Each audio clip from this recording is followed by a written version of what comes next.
Have you ever wondered who's behind the leading edge sign?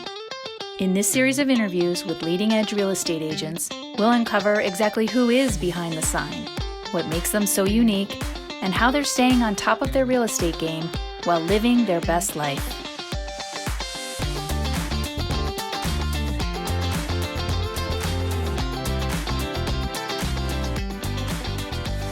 Hey everyone, it's Christine George from Leading Edge Real Estate, and I'm really excited to have you today on our first episode of Behind the Sign. And today I'm so excited to have with me two of our amazing agents, Myra von Turkovich and Amy Tillotson.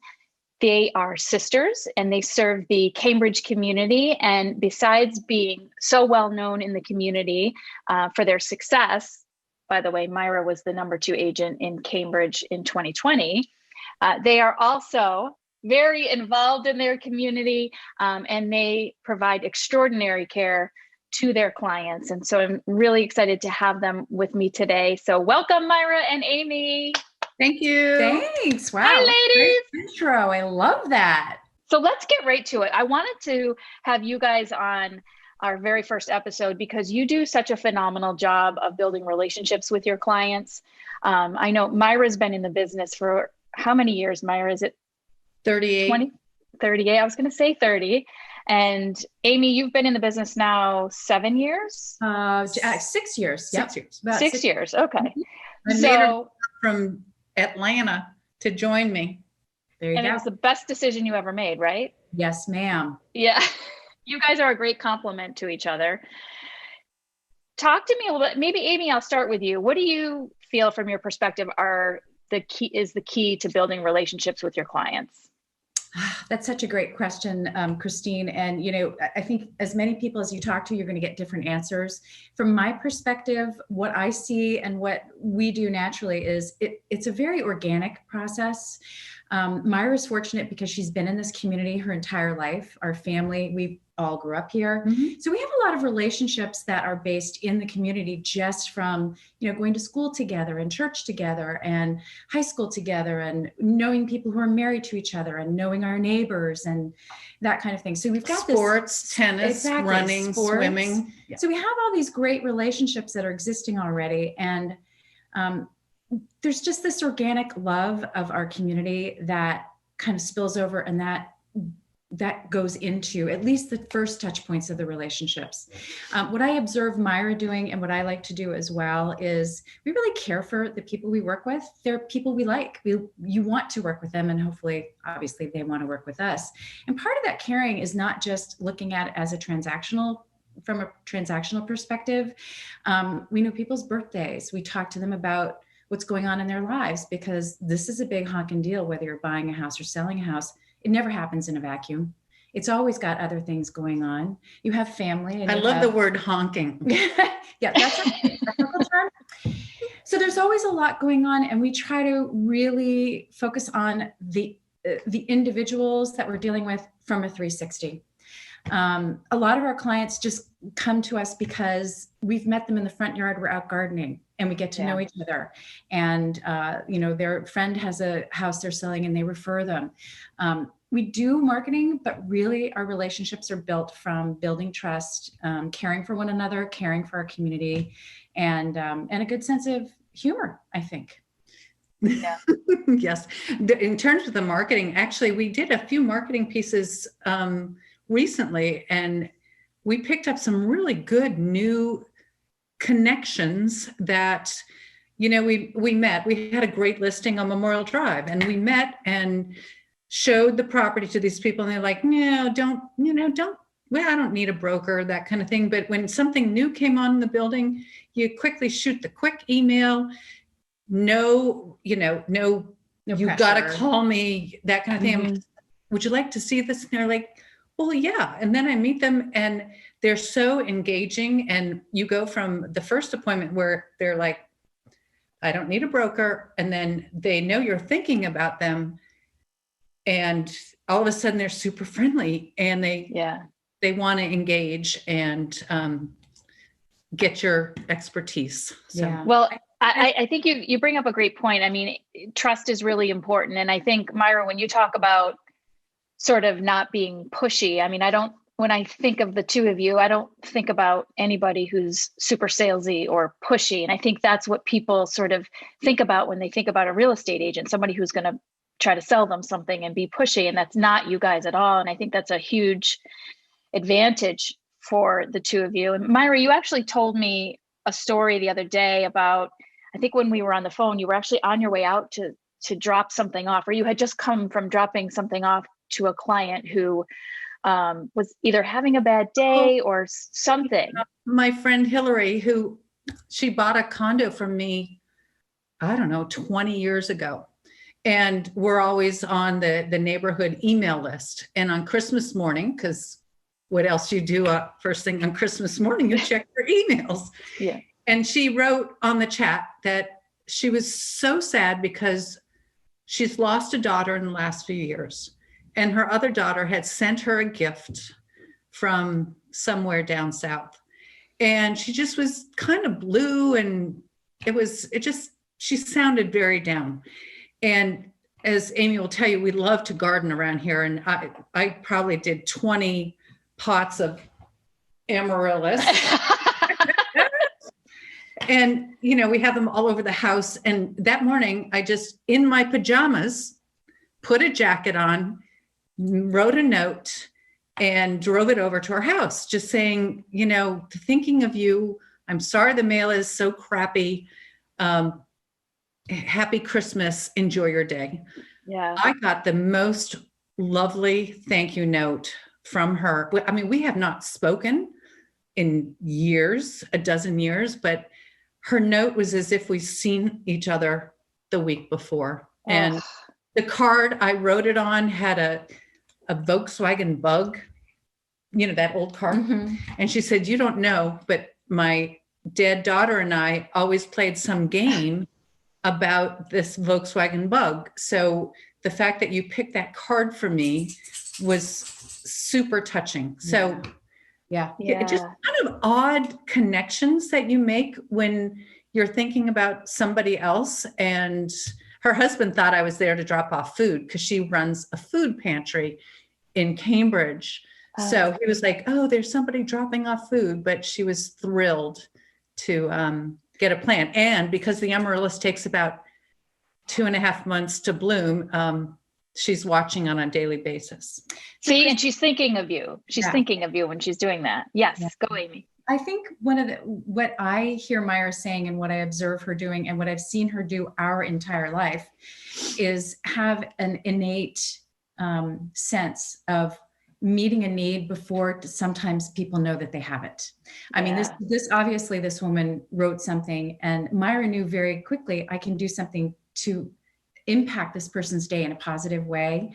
But she has that instinct. It's amazing to me. She's always like one step ahead. And I think that has a big piece in it. It's, in marketing, we say we speak to people in ways which we know they can best receive the information, but she has this intuition about what people are going to need and how they're going to receive whatever information it is coming her way. And I think that's a real gift. And that's part of what makes her so successful in her relationship. Who's my biggest fan? Yes. Yep. I think you have a few fans. I want to mention that I was speaking with one of the other super top agents in Cambridge this morning. I lost a listing to him, unfortunately. It turns out I thought I was the only person going for the listing, but the person was interviewing 5 different agents. Wow. But he and I were talking, and I congratulated him, and he's like, oh, Myra, it's going to be so hard. She's so pushy, and it's going to take forever. And, maybe I shouldn't have wanted it so much. And we talked about the deals and how I have never looked at the end of a deal. It's the experience of making sure at every step you are doing the best job you can for your fiduciary and make it as smooth and seamless as possible. Right. I love that. Yeah. And taking care of, we help people with their gardening. I'm not going to say we shovel walks because that's a problem. Somebody said, but you're taking care of people. As I said, this is a big part of their life, buying a house, selling a house. And I think it's karma. I think what you put out there, you get back. And I think agree. that's why you're so successful, because you look at this as a very personal endeavor for somebody, and you take great care of them, and they'll continue to come back to you as they have over all of these years. I think that's really key. I mean, if you're in it for the money, you're only going to get so far, you're only going to get so Your far. relationships they're going to be completely different too. Yes. I mean, we enjoy this because it is our community. This is where we live.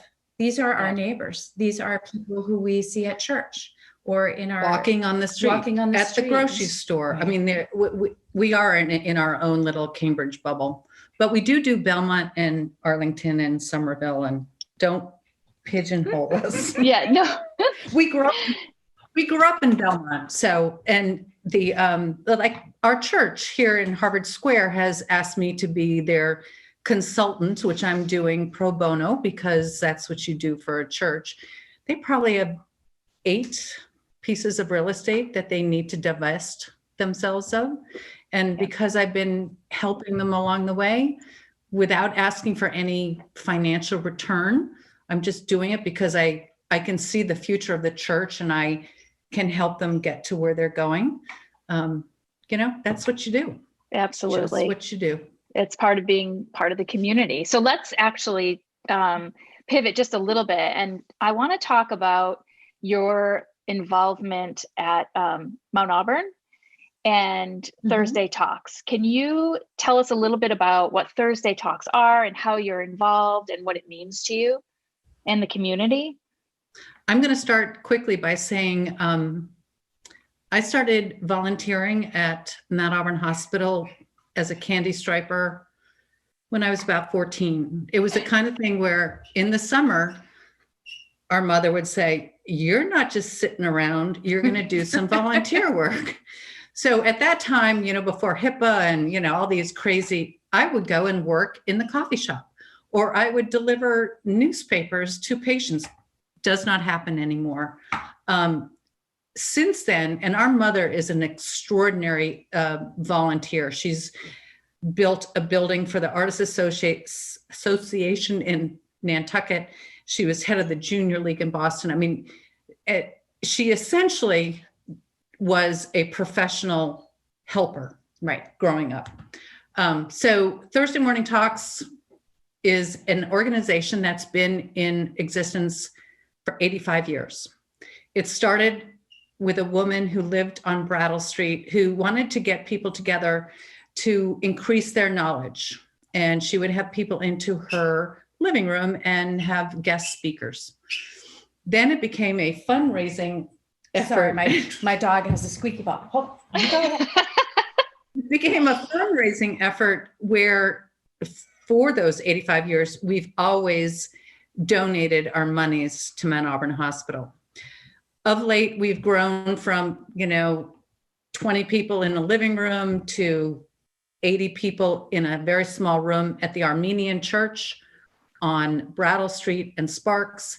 And now, except for this year because of COVID, we typically see an audience of at least 300 people for the speakers that speak every Thursday from 11 to 12 in January and February.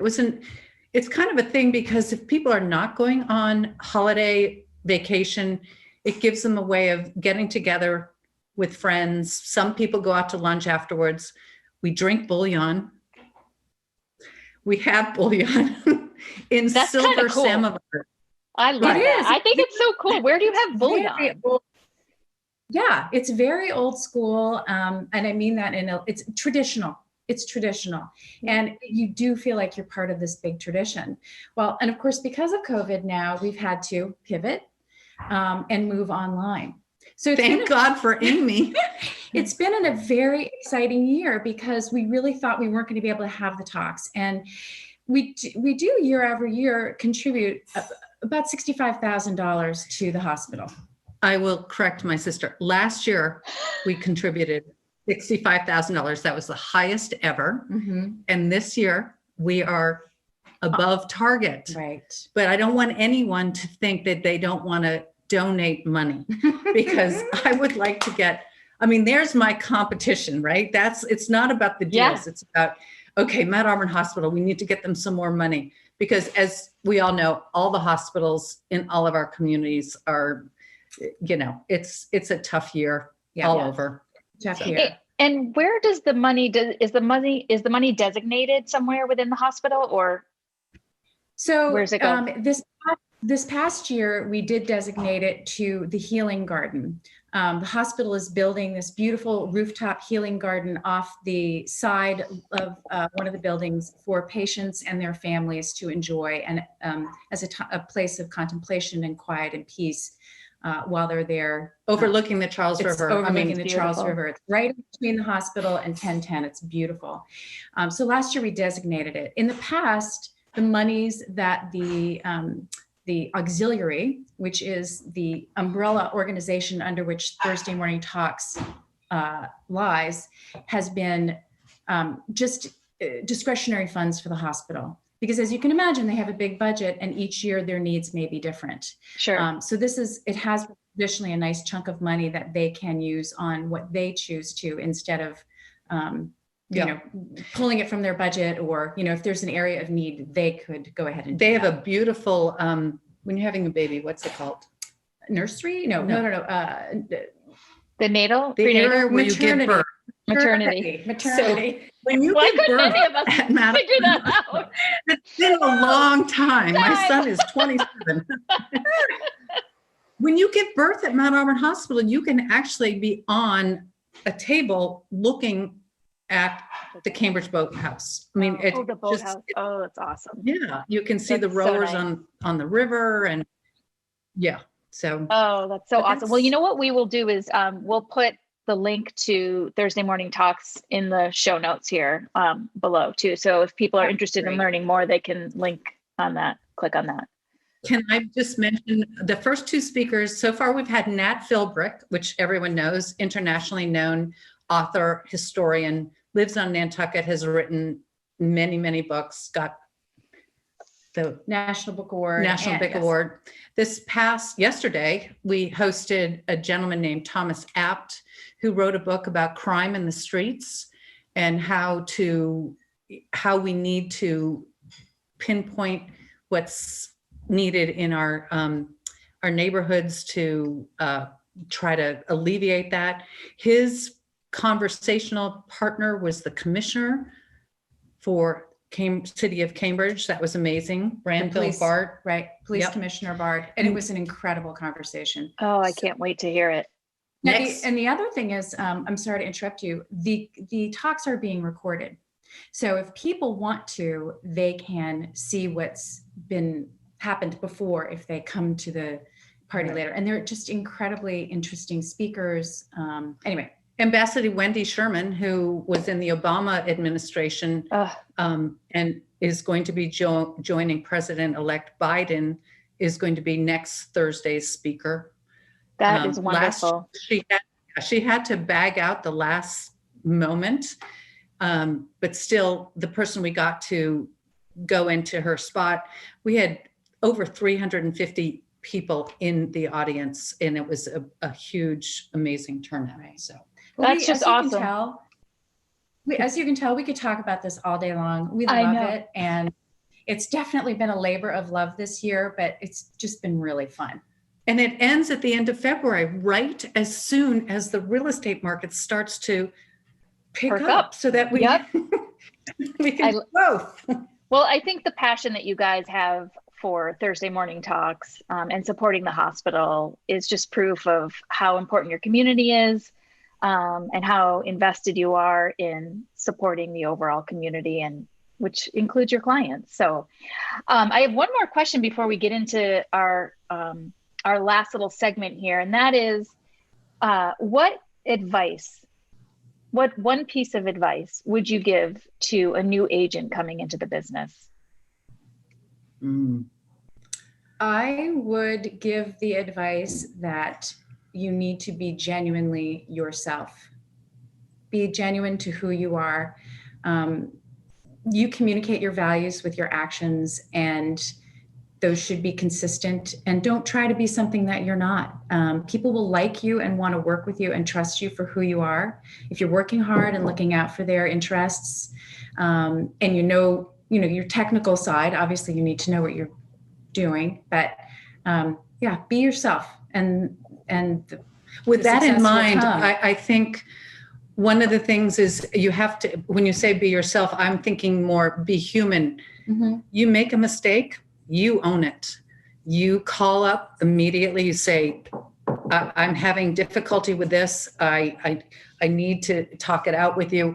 It's having the most genuine conversations you can have with your potential clients, just so that they know that you're truly I wake up in the middle of the night and I go through, okay, who am I working with? What are my listings? Okay, what should I be talking about? What other data do I need? And it's not just, okay, I have a house to sell.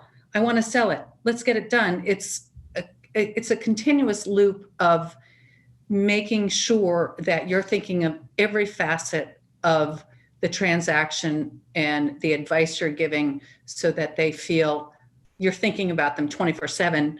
Even if you have 5 or 6 clients at the same time, you have to be doing it for each and every one of them every single day. Those genuine touch points that come along the way.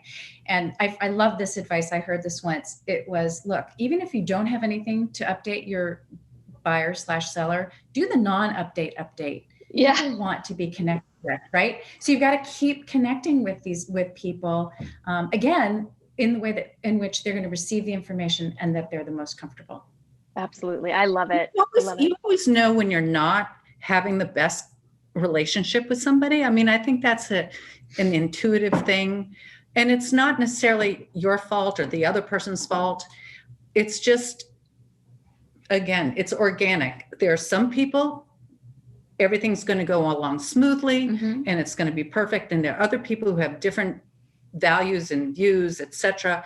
And it's not going to work. And you can't force that. You can't force it, and you can't bang your head against the wall. Right.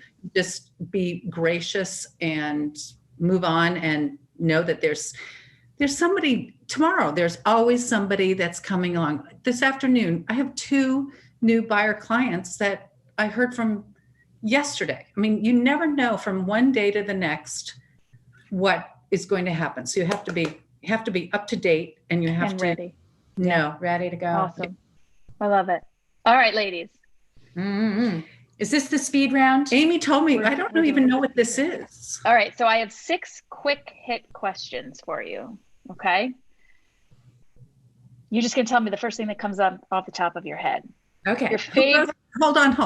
Oh, who goes first? I don't know. Oldest to youngest, youngest to oldest. Needs to go first for the first alphabetical one. order. For the second one. We'll take. All right. All right. Ready? Amy. Come on. Your favorite movie? Love Actually. Oh, very good. I love that. I love the beginning when they're in the airport. It just makes me cry every time. It's a good one. It's a good one. How about you, Myra? That's a stumper for me, because I am a huge TV watcher. And my sister, there are so many. I actually love Actually. That's the one where what's his name? Yeah, when he talks in the beginning and everybody's. Yeah, I love. It's a Christmas movie. Yeah, we watched that a couple times. Yeah. Okay. Awesome. So Amy's going next, or Myra's going next? First. Myra, please. All right, ready? Salty or sweet? Salty or sweet? Oh, definitely salty. Salty. Excellent. I'm not a candy person. Not a candy person, but you get me those chips and those nuts and bring it on. You're good. You guys are 2 for 2. All right, Amy, the last book you read. Oh, the Bhagavad Gita. Oh, yes. You can ask me that because I can never remember. I have to go get it to give you the title. Here, say you read this one right here. Emily Post Etiquette,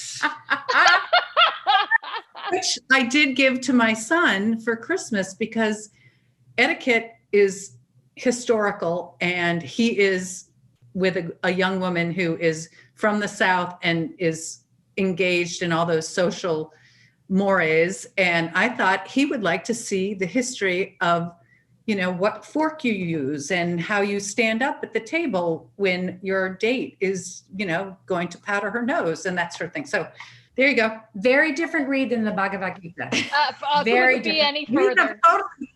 I know, right? We're totally different when it comes to. Oh my gosh. I know. Amy's a hugger. You're not a hugger. I know. Okay, Myra, your favorite ice cream? I don't eat ice cream. Excellent. Good choice. I wish I didn't. Amy? If I'm going to eat it, it's peppermint stick for sure. Okay, awesome. Brigham's, local company. Mm-hmm. Yep. No longer in business, though. Do they even sell it in the grocery store anymore? Do they? They do. They've got a die-hard following around here, man. I think my mom could, by herself, support the Brigham's peppermint stick. Our dad, when we were growing up, on every Saturday morning, he would take us on an outing, errands. Where we went to the store, to the hardware store, but we always went to Brigham's in Belmont Center afterwards. Oh, big thing. I know exactly where it is, or where it was. Right. Okay, Amy, who would you most like to meet, dead or alive? Ooh. Mary Oliver. Oh, that's interesting. I mean, there's a lot, but I love Mary Oliver, the poet. Okay, I don't know Mary Oliver. Golly, I will send you some of her poetry. Please do. Amazing. She lived on Cape Cod in the last years of her life, and her poetry was very tied into nature. She used I can't think of a single poem that she has that isn't tied to animals and nature and birds and the ocean and sky and water. And she has beautiful poetry. And that is a really tough question, because since Amy started talking 10 people came to mind. So what I would like to say is I would like to be working out with Michelle Obama and just having a workout and, maybe competing a little bit in the push-ups. Yep. And my God. But talking like real human talk, not politics, because that's. Well, she doesn't like politics anyways. No. She doesn't like it. Oh, I think can I come back and say two more? Yes. I want to have lunch with Gayle King and Oprah. Ooh, wouldn't that be fun? Mm-hmm. That would be. We love fun. Gayle King in the morning. We actually tape her so we can see every single second of what she has to say. I love it. I've actually, on the Michelle and Barack thing, I totally have a crush on both of them, and I've been telling my husband for years that I just want to invite them over for dinner, and he thinks I'm serious, which I kind of am, but he's like, I don't think they would ever come. Well, chances are, if you were genuine enough, they would say yes. Well, they would. I bet you they would at least kindly say no. Well, the house that we go to in the summer is very near the ferry that goes to the vineyard. So if you really work on it, we'll work on it. They can come on the ferry. No, they can come to our house and we'll give them dinner in the backyard. We'll have a secret rendezvous for you, Christine. Oh, I love it. All right, last question. Starts with Myra. What are you most grateful for? My health, my family. I mean, I am truly blessed on all levels of my life. There is nothing.